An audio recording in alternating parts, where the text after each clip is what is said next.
मेरे आपसे दो क्वेश्चन है। पहला तो एक आपने बोला कि केजरीवाल जो है वो 135 करोड़ का वो उनका परिवार है, ये मेरा परिवार है, तो उनके लिए सभी धर्म सभी लोग एक होंगे। तो एक नेता ऐसा होना चाहिए मेरे ख्याल से कि अगर किसी भी कम्युनिटी या किसी भी लोगों के ऊपर कुछ हो रहा है तो उसको अपना दुख व्यक्त करे। अगर वो दुखी हो तो वो दुखी होना चाहिए। हमने ने यहाँ पे सबने देखा होगा, एक सांसद में एक फिल्म आई थी कश्मीर फाइल्स, उस पे उन्होंने हंसी उड़ाई थी। क्या एक नेता को ये शोभा देता है कि किसी कम्युनिटी के ऊपर उनके दुखों के अत्याचारों के ऊपर एक फिल्म बनी है तो वो ऐसे उनकी हंसी उड़ाए? एक नेता को ये हक नहीं है। और एक दूसरा भी प्रश्न है, मैं पूछ ही देती हूँ। हाँ, दूसरा भी ये प्रश्न है कि ये जो आप बोल रहे हैं कि मुफ्त में पानी मिलेगा, मुफ्त में पानी की अभी बहुत वैल्यू है, पीने लायक पानी बहुत ही कम है पूरे विश्व भर में। और एक रही बिजली, 1 यूनिट की अभी कीमत है 8 रुपए। अगर आप किसी हर घर को 300 यूनिट देते हो तो 24,000 रुपया जाता है। अगर ये सब आप मुफ्त करोगे तो उसका सारा पैसा देश को शायद भुगतना पड़ेगा। और आपको हमें फिर अगर ये सब हम करेंगे, मुफ्त करेंगे, एक तरफ हम बात करते हैं make in India, startup India, made in India और हम आत्मनिर्भर बनने की कोशिश कर रहे हैं, और एक तरफ अगर आप मुफ्त का लालच देकर अगर गुजरात के लोगों से ये कहते हैं कि आप ये करो तो फिर वो नहीं हो सकता है। जवाब देता हूं। जहां तक आपने बिजली और पानी की बात करी, आम आदमी पार्टी ये कहती है कि एक सामान्य जनक जीवन जीने के लिए जितना पानी आपको चाहिए, यूनाइटेड नेशंस कहता है कि एक परिवार को, सामान्य 4 लोगों के परिवार को एक सामान्य जीवन और एक डिग्निफाइड लाइफ के लिए एक महीने में 20,000 लीटर पानी चाहिए। हम कहते हैं उतना पानी, और 300 यूनिट बिजली चाहिए एक डिग्निफाइड लाइफ जीने के लिए एक महीने में, उतनी बिजली हम सबको देंगे। हमारे संविधान में लिखा है कि भारत एक कल्याणकारी राज्य है, India is a welfare state. ये स्टेट की जिम्मेदारी है कि सबको अच्छी शिक्षा, अच्छा स्वास्थ्य, ट्रांसपोर्ट, बिजली, पानी मुफ्त में मिले। ये भारत में जो अरविंद केजरीवाल जी का एक सोशल सिक्योरिटी नेट बनाने की कोशिश है, ये कोई अजूबा नहीं है। यूरोप के कई देशों में, दुनिया के कई देशों में, विकसित देशों में मुफ्त बिजली, मुफ्त पानी, मुफ्त शिक्षा मिलती है, सारे सिटीजन्स को मिलती है। और ये जो पैसा की आप बात कर रहे हैं, ये पैसा आपका और मेरा है। जिस टैक्स को आप और मैं भरते हैं वो अगर हमें ही सुविधा देने पे खर्च हो तो उसे फिजूल खर्ची नहीं कहते। लेकिन आपकी और मेरे जीएसटी और इनकम टैक्स जो हम सरकारों को जमा कराते हैं, उससे बड़े बड़े नेताओं को 10-10 हजार यूनिट महीने के मुफ्त बिजली मिले, बड़ी बड़ी गाड़ियां मिले, मुफ्त के इलाज मिले, वो फिजूल खर्ची है। जब एक मुख्यमंत्री 250 करोड़ का आलीशान जहाज अपनी यात्रा के लिए खरीदे, और अगर उस 250 करोड़ से गुजरात के बच्चों के अच्छे भविष्य के लिए अच्छे स्कूल बने, अच्छे अस्पताल बने, वो फिजूल खर्ची नहीं, ऐसा हम मानते हैं। और कश्मीर फाइल्स पे एक सवाल, उस पे तो मैं साफ कहना चाहता हूं, तो भारतीय जनता पार्टी का प्रोपेगेंडा है। एक व्हाट्सएप यूनिवर्सिटी बीजेपी चलाती है जो अरविंद केजरीवाल जी के बयानों को मैन्युफैक्चर करके आगे फॉरवर्ड करती है। अरविंद केजरीवाल जी ने भाजपा को एक्सपोज किया, ना कि किसी एक वर्ग विशेष के खिलाफ बात करी। उन्होंने कहा था यूट्यूब पे अपलोड कर दो, टैक्स फ्री करने की क्या जरूरत है, ऐसा कुछ कहा था उन्होंने विधानसभा में। उन्होंने एक भाजपा के समर्थक, जो आदमी राजनीति कर रहा है, एक विषय को लेकर उसको एक्सपोज करने की कोशिश की। ठीक है, चलिए गारंटी की हम बात कर रहे थे, अभी आप लोगों के पास समय बचा तो फिर से आएंगे, लेकिन गारंटी की बात कर रहे थे। आप लोगों ने एक और गारंटी दी है, रोजगार की गारंटी। आपने कहा है कि एक तो 10 लाख नौकरियां देंगे, और अगर जब तक नौकरी नहीं दे पाते तब तक 3,000 रुपए बेरोजगारी भत्ता देंगे। That again comes to economics की वो कैसे पैसा आएगा, ठीक है। लेकिन मैं कुछ आपको डेटा बताना चाहता हूं। Centre for monitoring Indian economy की जो सबसे ताजा रिपोर्ट है अगस्त 2022, अगस्त 2022 की, वो ये कहती है कि दिल्ली में बेरोजगारी दर है 8.2%, जबकि गुजरात की बेरोजगारी दर है मात्र 2.6%। तो आपसे गुजराती ये नहीं पूछेगा कि पहले दिल्ली में तो नौकरी दे दो, गुजरात में कैसे दोगे? दिल्ली में अरविंद केजरीवाल जी ने 12 लाख से ज्यादा युवाओं को नौकरियां दी, नंबर 1। नंबर 2, जब भी आप बेरोजगारी दर कैलकुलेट करते हैं, हम आमतौर पे बेरोजगारी दर में सिर्फ ऑर्गेनाइज्ड लेबर को लेते हैं। इस बीच मनीष जी भी आ चुके हैं। मनीष जी, आपका भी स्वागत है, प्लीज। बहुत बहुत स्वागत है।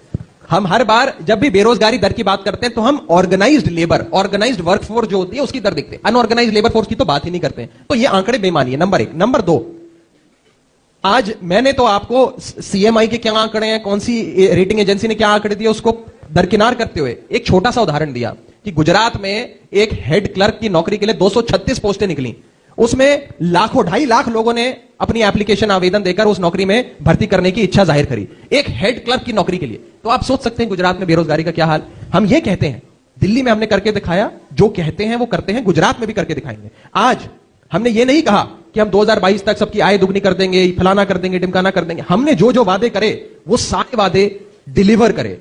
पंजाब में जब हमने 300 यूनिट बिजली मुफ्त करने का वादा किया था तो यही विपक्ष के लोग कहते थे कि कैसे करोगे, पंजाब पे तो 4 लाख करोड़ का कर्जा है, 3 लाख करोड़ का कर्जा है, दिल्ली में तो चलो आपके पास सरप्लस बजट था, कैसे करोगे। आज पंजाब में भी आम आदमी पार्टी की सरकार ने 300 यूनिट बिजली मुफ्त कर दी। पंजाब में सैलरी डिले हो गई थी, इसलिए नहीं, वो कोई और कारण था, मैं उस पर आता हूं। इसीलिए कहा जाता है कि अरविंद केजरीवाल जी और आम आदमी पार्टी जो कहते हैं वो करते हैं। चलिए मैं आता हूं, पंजाब वाला भी उसमें आंसर दे दीजिएगा। लेकिन कहा जाता है कि good politics is bad economics, but आपका एक वादा है ओल्ड पेंशन स्कीम का, और अगेन पंजाब में भी आप बुला रहे हैं, आपने वादा किया, अभी आया नहीं है वो। एक्सपर्ट्स ये कहते हैं कि old pension scheme is bad economics with bad politics also.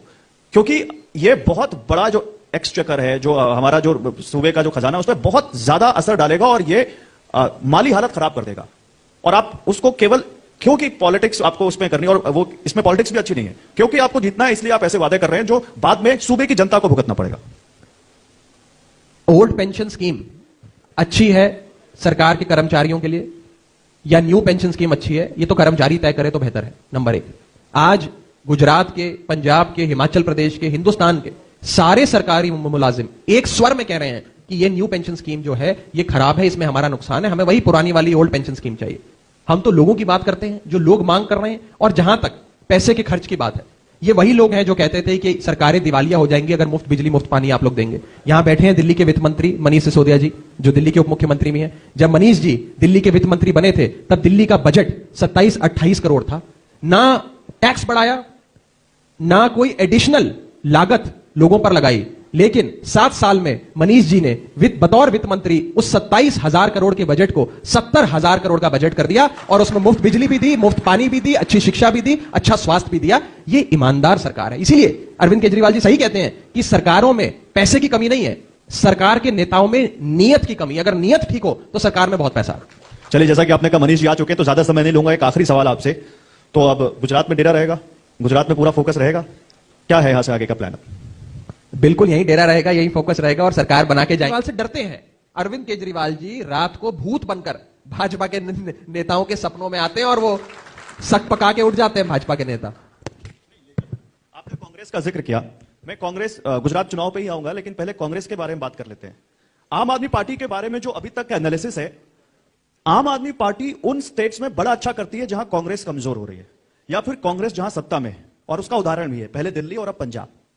आम आदमी पार्टी उन राज्यों में जहां बीजेपी की सरकार है वहां पर उतना अच्छा प्रदर्शन नहीं कर पाती, या कहें कि खराब प्रदर्शन करती है। उसके लिए आप उत्तराखंड, उत्तर प्रदेश और गोवा गिन सकते हैं। अब आप गुजरात आए हैं और 27 सालों से यहां बीजेपी की सरकार है। ये धारणा गौरव भाई थोड़ी सी गलत है और इसको बड़ा सिंप्लीफाई करके पेश करने की कोशिश अक्सर करी जाती है कि आम आदमी पार्टी वहीं अच्छा करती है जहां कांग्रेस की सरकार होती, लेकिन ये गलत है। क्यों? दिल्ली में, दिल्ली विधानसभा चुनाव में आम आदमी पार्टी का मुकाबला कांग्रेस से नहीं होता। कांग्रेस पहले भी 0 पे थी, आज भी 0 पर है।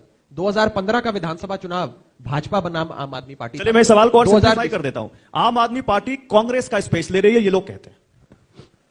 जब एक स्टेट के, एक सूबे के 55, 60, 65% लोग एक पार्टी को वोट दें, जैसे दिल्ली में देते हैं, जैसे पंजाब के लोगों ने दिया, इसका मतलब है भाजपा का मतदाता, कांग्रेस का मतदाता, फेंस सिटर मतदाता, हिंदू हो, कोई और धर्म का हो, सवर्ण हो, दलित हो, अमीर हो, गरीब हो, महिला हो, पुरुष हो, यंग हो, ओल्ड हो, हर तबके का, हर बिरादरी का, हर धर्म का, हर जात का शख्स बदलाव के लिए, परिवर्तन के लिए, एक नए केजरीवाल मॉडल के लिए झाड़ू का बटन दबाता है। कोई एक पार्टी विशेष का नहीं दबाता। इसीलिए मैं कहता हूं कि ये जो धारणा है ये गलत है। और गुजरात की जहां तक बात है, गुजरात में कांग्रेस पार्टी वो बूढ़ी पार्टी है जो अपनी अंतिम सांसें ले रही है, हाशिए पर है।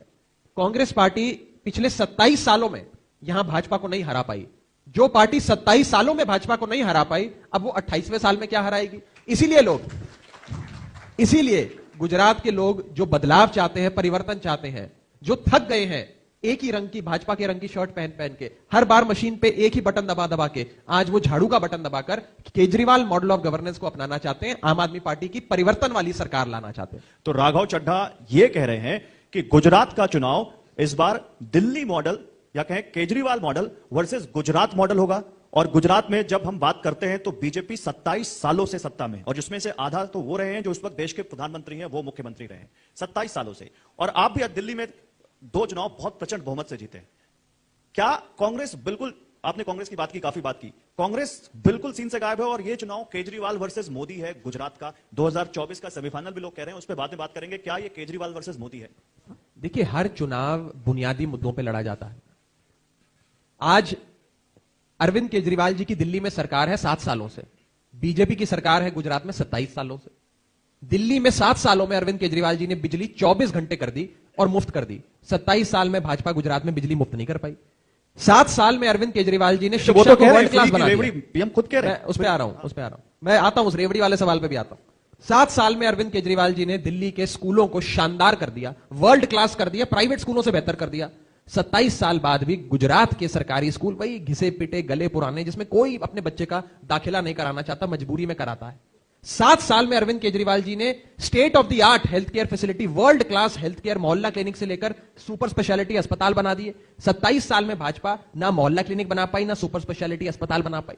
तो केजरीवाल साहब ने एक मॉडल दिल्ली में दिया जो पंजाब के लोगों ने अपनाया, आज वो गुजरात के लोग अपनाना चाहते हैं। और जहां तक बात है 2024 का सेमीफाइनल है कि क्वार्टर फाइनल है, आज पूरा देश ये जानता है कि अगर गुजरात के स्तर पे हो या राष्ट्रीय स्तर पर हो, अगर कोई एक शख्स भाजपा को चुनौती दे रहा है, उस शख्स का नाम है अरविंद केजरीवाल। मेरा यही सवाल था। तो आप ये कह रहे हैं कि ये चुनाव केजरीवाल वर्सेस नरेंद्र मोदी या बीजेपी वर्सेस आम आदमी पार्टी है, कांग्रेस को आप इस लड़ाई में नहीं गिन रहे हैं, जबकि कांग्रेस वो पार्टी है जिसने पिछले चुनाव में बीजेपी को कड़ी टक्कर दी, 77 सीटें जीती। आप सिरे से खारिज कर रहे हैं उसको। देखिए, कांग्रेस पार्टी का अस्तित्व समाप्ति की ओर है। अब आप देखिए, राहुल गांधी जी देश भर में भारत जोड़ो यात्रा निकालने की बात कर रहे हैं। वो भारत जोड़ो यात्रा पिछले 20 दिन से तमिलनाडु और केरल में चला रहे हैं, चुनाव गुजरात में है, तो ये क्या भारत जोड़ रहे हैं? तो मुझे नहीं लगता कि कांग्रेस पार्टी आज चुनाव या राजनीति को लेकर कोई गंभीर है। वो कांग्रेस पार्टी जो भाजपा को 27 साल गुजरात में नहीं हरा पाई, वो आगे भी नहीं हरा पाएगी। और इसीलिए मेरा आज आप इस मंच से, TV9 भारतवर्ष के एक बहुत बड़े मंच से गुजरात के मतदाता को एक मैसेज है कि जैसे दिल्ली के लोगों ने, पंजाब के लोगों ने यह बात समझ ली कि कांग्रेस को वोट देना मतलब अपना वोट खराब करने जैसा, वोट बर्बाद करने जैसा है, वैसे ही गुजरात में कांग्रेस को वोट देना अपना वोट बर्बाद और खराब करने जैसा है। क्योंकि कांग्रेस की तो सरकार बननी नहीं है, सरकार या आम आदमी पार्टी की बनेगी या भाजपा की बनेगी। तो जो लोग वही 27 साल पुरानी घिसी पिटी कमीज भाजपा की पहनना चाहते हैं, वो भाजपा को वोट देंगे। जो परिवर्तन चाहते हैं, वो आम आदमी पार्टी को वोट देंगे। या ऐसी भी स्थिति हो सकती है कि सरकार कांग्रेस प्लस आम आदमी पार्टी की बनेगी। देखिए, आम आदमी पार्टी आप कर चुके हैं दिल्ली में, इसलिए पूछा मैंने। नहीं, दिल्ली से इसका कंपैरिजन बिल्कुल बेमानी है। दिल्ली में हमारी गठबंधन की सरकार नहीं थी, अल्पमत की सरकार थी, उसूलों पे सरकार थी, उसूलों पे सरकार छोड़ दी, मुख्यमंत्री की कुर्सी को लात मारी, जनता के बीच गए। आजाद भारत के इतिहास में सबसे बड़े जनादेश की सरकार फिर से दिल्ली में बनाई। जहां तक गुजरात की बात है, मैं आपको विश्वास से कह रहा हूं कि यहां पर आम आदमी पार्टी अपने बलबूते भाजपा को परास्त कर एक परिवर्तन की सरकार, आम आदमी पार्टी की केजरीवाल मॉडल वाली सरकार बनाएगी। चलिए, ये तो वक्त बताएगा। आप मुझे एक बात बताएं, मैं युवा हूं, बिल्कुल, इसमें कौन सा शक है सर? मैं युवा पीढ़ी से नाता रखता हूं। मेरी उम्र 33 साल है। मेरी उम्र का जो गुजरात का युवा है, जो 25, 27, 30, 32, 33 साल का है, वो जब से पैदा हुआ या उसने जब से होश संभाला, उसने एक ही सरकार देखी। वो थक गए एक ही रंग की शर्ट पहन पहन के, एक ही सरकार को देख देख कर। अब इस अहंकारी सरकार से वो बदलाव चाहते हैं, परिवर्तन चाहते हैं। आज वो युवा थकी हुई कांग्रेस, बूढ़ी कांग्रेस को भी वोट नहीं देना चाहता, वो युवा अरविंद केजरीवाल को और आम आदमी पार्टी को वोट देना चाहता है। और इस युवा गुजरात में, इस युवा भारत में जिस पार्टी के साथ युवा खड़ा है, उसी को वोट पड़ता है, वही सरकार बना। राघव जी, उस युवा को 2 बार मौका मिला और उसने दोनों बार नहीं बदला सरकार को, जिसको आप बता रहे हैं 18 साल में वोटिंग राइट मिल जाता है देश में, 2 बार तो वोट डाल दिया होगा उसने। हमारी 2015 में सरकार बनी दिल्ली में और हमें एक मॉडल प्रस्तुत करने का मौका मिला। वो मॉडल प्रस्तुत करते करते, निखरते निखरते, मॉडल बनते बनते, स्कूल ठीक होते होते, अस्पताल अच्छे होते होते, मोहल्ला क्लिनिक अच्छे होते होते, बिजली मुफ्त होते होते 5 साल तो लगते हैं, एक कार्यकाल तो लगता ही है। 5 साल बाद जब 2020 में वो मॉडल परिपक्व हुआ, भारत देश के सामने आया, तब पंजाब के लोगों ने गले लगाया। 2017 चुनाव में केजरीवाल मॉडल नहीं था, क्योंकि तब स्कूल, अस्पताल, बिजली, पानी, शिक्षा, स्वास्थ्य पे काम चल रहा था। आज एक मजबूत मॉडल 5-7 साल में परिपक्व होकर गुजरात की जनता के सामने रखा गया है और गुजरात की जनता मुद्दों पे केजरीवाल मॉडल पे वोट देगी, आम आदमी पार्टी को चुनेगी। आप कह रहे हैं प्रधानमंत्री नरेंद्र मोदी, जो इस वक्त भारत के सबसे लोकप्रिय चेहरे पॉलिटिक्स में, गुजरात के सबसे लोकप्रिय चेहरे, उनके चेहरे का जादू नहीं चलेगा इस क्या प्रधानमंत्री मोदी जी गुजरात के मुख्यमंत्री बनेंगे? आप मुझे बताएं। क्या केजरीवाल जी बनेंगे? ये तो मुख्यमंत्री का चुनाव है, बनेंगे? ये तो मुख्यमंत्री पद का चुनाव है। केजरीवाल जी दिल्ली से आएंगे? हम चुनाव से आपको नजदीक जाते जाते हमारी क्या रणनीति होगी, कौन हमारे मुख्यमंत्री पद का उम्मीदवार होगा, उसकी घोषणा करेंगे। लेकिन आज क्योंकि प्रधानमंत्री जी गुजरात सूबे से आते हैं, यहां पे अक्सर पत्रकार मुझसे सवाल पूछते हैं, मेरा एक ही जवाब होता है, क्या मोदी जी यहां पे मुख्यमंत्री बनेंगे? वो तो मुख्यमंत्री बनेंगे नहीं, तो फिर ये सवाल ही बेमानी है। लेकिन राघव जी, केजरीवाल जी बनेंगे क्या? क्योंकि आपका भी पूरा प्रचार केजरीवाल सेंट्रिक है। केजरीवाल जैसे भाजपा मोदी जी के नाम पे वोट मांगती है, ऐसे आम आदमी पार्टी केजरीवाल जी के नाम पे वोट मांगती है। आपके कार्यक्रम का नाम क्या है? आपके कार्यक्रम का भी नाम है केजरीवाल के नाम पर। तो गुजरात की जनता भी केजरीवाल के नाम पर वोट देगी। हमारी रणनीति क्या होगी, कौन मुख्यमंत्री पद का दावेदार होगा, उम्मीदवार होगा, वो जनता से सलाह करके हम आने वाले समय में आपके सामने रखेंगे। चलिए, बहुत अच्छी बात है। 2 चीजें और हैं और बड़ा इस वक्त सोशल मीडिया पे भी देख रहा है। पहले मैं एक ट्वीट का जिक्र करूंगा जो आपकी सीनियर लीडर आतिशी ने किया, और आम आदमी पार्टी के उस ट्वीट पर बीजेपी के लोग बड़े गुस्सा हैं। वो कह रहे हैं कि आपने प्रधानमंत्री के साथ साथ उनकी मां को भी चुनाव में घसीट लिया, राजनीति में घसीट लिया, उनके नाम पर पॉलिटिक्स की, जो आपको नहीं करनी चाहिए थी। और बहुत गुस्सा है उसको लेकर, वो बड़े ट्वीट कर रहे, कह रहे हैं गुजरात के लोग आपको माफ नहीं करेंगे। मैंने वास्तव में गौरव भाई वो देखा नहीं, ट्वीट मैंने देखा नहीं, तो मैं इस पर कमेंट नहीं कर सकता।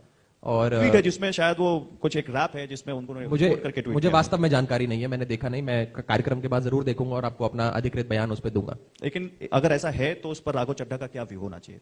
नहीं, मैं जो चीज देखी नहीं उस पर कमेंट नहीं करना चाहता। और मेरा अपना व्यक्तिगत मानना है कि किसी के भी परिवार का किसी भी चुनाव के रण के मैदान में अगर उनका राजनीति से कोई ताल्लुक नहीं है तो उनका मेंशन नहीं होना चाहिए। लेकिन मैंने देखा नहीं है, मैं बिना देखे उस पर कोई कमेंट नहीं करना चाहता। जवाब मिल गया मुझे।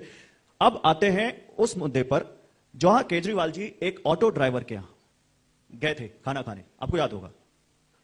बहुत ज्यादा उसको लेकर हम लोगों ने भी खबरें चलाई और बड़ा वो हुआ कि केजरीवाल जी गए और ऑटो वाले के यहां खाना खाया। और वो ऑटो वाला, शायद मैं गलत नहीं तो विक्रम नाम है उनका, वो वहां रहते थे जो मुख्यमंत्री की विधानसभा थी, के नगर, वहां गए। उसको लेकर बड़ा हुआ कि देखो मुख्यमंत्री की विधानसभा में केजरीवाल जी के लिए कितना लोगों में दीवानगी है। उस ऑटो वाले ने बीजेपी के कार्यक्रम में जाकर यह कहा है कि भाई मुझे तो यूनियन ने कहा था मैं केजरीवाल जी का समर्थक नहीं हूं और मैं बीजेपी का समर्थक हूं। मतलब आम आदमी पार्टी ने ऐसे प्रचार किया कि वो केजरीवाल जी का बहुत बड़ा प्रशंसक है, लेकिन उसने साफ कह दिया कि मैं बीजेपी का प्रशंसक हूं और मैं बीजेपी को ही वोट देता है। जब एक ऑटो चालक ने, एक साधारण गुजरात के एक शख्स ने जो रोजमर्रा जिंदगी के धक्के खा के अपनी दिहाड़ी पूरी करता है, उसने प्यार से अरविंद केजरीवाल जी को अपने घर आकर खाने का, रोटी खाने का न्योता दिया, तो अरविंद केजरीवाल जी ने यह नहीं पूछा कि तुम आज से पहले कौन सी पार्टी को वोट देते थे, तुम कौन से नेता के समर्थक हो, तुम कौन सी पार्टी से रिश्ता रखते हो। उसने प्यार से बुलाया, अरविंद केजरीवाल जी प्यार से उसके घर चले गए। मुझे जवाब देने दीजिए। आम आदमी पार्टी वाले और खास करके हमारे नेता अरविंद केजरीवाल जी किसी को गले लगाने से पहले या किसी के घर जाकर रोटी खाने से पहले, किसी का हाथ थामने से पहले ये नहीं पूछते कि तुम कांग्रेस पार्टी की हो कि भाजपा की हो। अरविंद केजरीवाल जी का यह मानना है कि भारत के 135 करोड़ लोग उनके परिवार का हिस्सा हैं और वो 135 करोड़ परिवारों का हिस्सा हैं। ये सब हमारे हैं। और चाहे आज से पहले कोई भी शख्स भाजपा को वोट देता आया हो, कांग्रेस को देता आया हो, इस बार अच्छे स्कूलों के लिए, अच्छे मोहल्ला क्लिनिक के लिए, मुफ्त बिजली के लिए लोग सब केजरीवाल को ही वोट देंगे। मेरा अगला सवाल आप समझे नहीं, ऐसे ही लोग केजरीवाल जी को खाना खिलाकर बीजेपी को वोट दे देंगे तब आपकी सरकार कैसे बनेगी? देखिए, अगर जनप्रतिनिधियों और जनता के बीच इतनी दूरी नहीं आती, इतनी दरार नहीं आती जनप्रतिनिधि और साधारण जनता के बीच, तो शायद अरविंद केजरीवाल जी को उस ऑटो चालक के घर जाने की जरूरत ही ना होती। 27 साल बाद गुजरात के भाजपा के नेताओं को एक गरीब ऑटो चालक की याद आई। 27 साल बाद आज भाजपा को केजरीवाल साहब ने मजबूर कर दिया कि जाओ ऑटो चालकों से बात करो, उनकी बारे में बात सुनो, उनकी बात सुनो, उनमें क्या, उनको क्या दर्द है, उन क्या परेशानियां झेलते हैं, उनकी बात सुन के उसका हल दो। आज ये बदलाव की राजनीति है कि गुजरात के भाजपा के नेता स्कूल, अस्पताल, ऑटो चालक, बिजली, पानी के मुद्दों पे बात कर रहे हैं और किसी मुद्दों पे बात नहीं कर रहे हैं। इससे साफ होता है कि चुनाव की बैटिंग पिच अरविंद केजरीवाल जी तैयार कर रहे हैं। भाजपा सिर्फ बॉलिंग करती है, हम छक्का मार के बॉल उड़ा देते हैं स्टेडियम के बाहर। और राघव चड्ढा आप भी गए उस पिच पर, अब बैटिंग करते हैं। मैं नॉन स्ट्राइकर एंड पे खड़ा हूं, मैं स्ट्राइकिंग एंड पे नहीं हूं। जिसका परफॉर्मेंस पंजाब में काफी अच्छा रहा। नहीं, पंजाब किसी एक शख्स की जीत नहीं है, पूरी पार्टी की जीत है। और जैसा कि मैं अक्सर कहता हूं, इस पार्टी के chief election strategist Arvind Kejriwal ji हैं। हम इंप्लीमेंट करते हैं उनकी स्ट्रेटेजी को। लेकिन हां, यह बात जरूर है कि आम आदमी पार्टी जिस भी चुनाव को लड़ती है पूरी मजबूती से लड़ती है। आज अगर हम गुजरात के लोगों को यह वादा कर रहे हैं कि हम परिवर्तन देंगे, तो तन मन धन से, हर चीज से, समर्पण से, पूरे विश्वास के साथ लोगों के बीच जा रहे हैं। और शायद तभी गुजरात के लोग आज अरविंद केजरीवाल जी पे विश्वास करते नजर आ रहे हैं। आज जब मैं आया, मैं आते हुए बाजार में माहौल जानने की कोशिश करी, कुछ लोगों से बात करने की कोशिश करी, लोगों के मुंह पे यह बात है, एक मोको केजरीवाल ने, ये लोग अपने आप कह रहे हैं। मैंने परिवर्तन की बात करी, लोग कहते हैं केजरीवाल आवे छे, परिवर्तन लावे छे। ये गुजरात के लोग अपने आप कह रहे हैं, मैं उनके कानों, उनके अच्छा ये बड़ा उनके मुंह से सुन। मेरे मन में भी एक सवाल था। राघव चड्ढा दिल्ली में रहते हैं, पंजाबी हैं, पंजाब के लोगों से अच्छे से कनेक्ट करते हैं। गुजरात के लोगों से वो कनेक्ट कैसे करेंगे जब सामने खुद ऐसे पार्टी हो जिनका सबसे बड़ा नेता गुजराती हो? देखिए, नेता राजनीति तय नहीं करते हैं, जनता राजनीति तय करती है। आम आदमी पार्टी किसको यहां नेता बनाती है, किसको सहप्रभारी बनाकर भेजती है, कौन चुनाव में क्या भूमिका निभाता है, ये एक लार्जर कॉन्टेक्स्ट में आप देखें ये मुद्दे गौण हो जाते हैं। किस मुद्दे पे चुनाव लड़ा गया है, लोगों के जहन में क्या बात है, लोग क्या चाहते हैं। आपने गुजराती सीखी लोगों से बात करने के लिए? तो थोड़ी बहुत सीखने की कोशिश करी, जो मैंने आपको बताया कि लोगों ने, अब हमारे व्यूअर्स, लोगों से जो मैंने सुना गुजराती में, लोगों ने कहा एक मोको केजरीवाल ने, ये मैं सुन के आया। लोगों ने कहा केजरीवाल आवे छे, परिवर्तन लावे छे। तो ये गुजरात के लोगों की दिल की आवाज है। नहीं, आपको मुझे लगता है ज्यादा मेहनत ना करनी पड़ जाए, क्योंकि सामने तो ऐसे लोग हैं जो गुजराती में पीएचडी हैं। लेकिन फिर भी चलिए आगे बढ़ते हैं। अगर वो किसी एक भाषा में पीएचडी है तो आम आदमी पार्टी वाले मुफ्त बिजली, मुफ्त पानी देने में पीएचडी है, अच्छे स्कूल बनाने में पीएचडी है, अच्छे मोहल्ला क्लिनिक बनाने में पीएचडी है, और गरीब आदमी के बच्चे को बड़ा आदमी बनाने में पीएचडी है, ना कि किसी बड़े नेता के बेटे को बड़ा आदमी बनाने में पीएचडी। अच्छा, क्योंकि अभी हम रेवड़ी की हम बात कर रहे थे, आपने कहा था हम बाद में बात करेंगे, और मुफ्त आपने कहा कि मुफ्त पानी, मुफ्त बिजली आपका सबसे मेन जो हथियार है। यही वो परसेप्शन है जिसको खुद पीएम मोदी रेवड़ी कह रहे हैं, और कह रहे हैं कि ये रेवड़ी कल्चर खत्म होना चाहिए। मामला कोर्ट तक गया। क्या वाकई ऐसा? और वो कहते हैं कि अगर आपको किसी को कुछ देना है तो उनको आप एम्पावर करिए, इतना उनकी आर्थिक स्थिति बिल्ड कीजिए कि वो खुद वो चीजें खरीदें। आप मुफ्त का कल्चर क्यों बढ़ा रहे हैं? और क्या ये आपको लगता है कि प्रधानमंत्री नरेंद्र मोदी ने जिसको रेवड़ी कल्चर कह दिया है, ये कार्ड यहां भी चलेगा?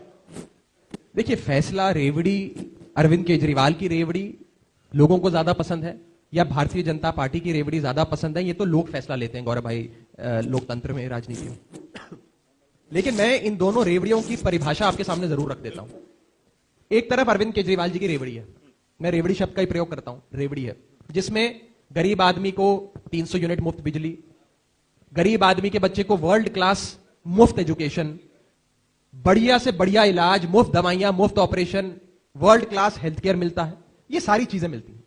एक भारतीय जनता पार्टी का रेवड़ी का मॉडल है जिसमें बड़े बड़े कॉर्पोरेट्स के 10 लाख करोड़ का टैक्स माफ हो जाता है, बड़े बड़े उद्योगपतियों के 15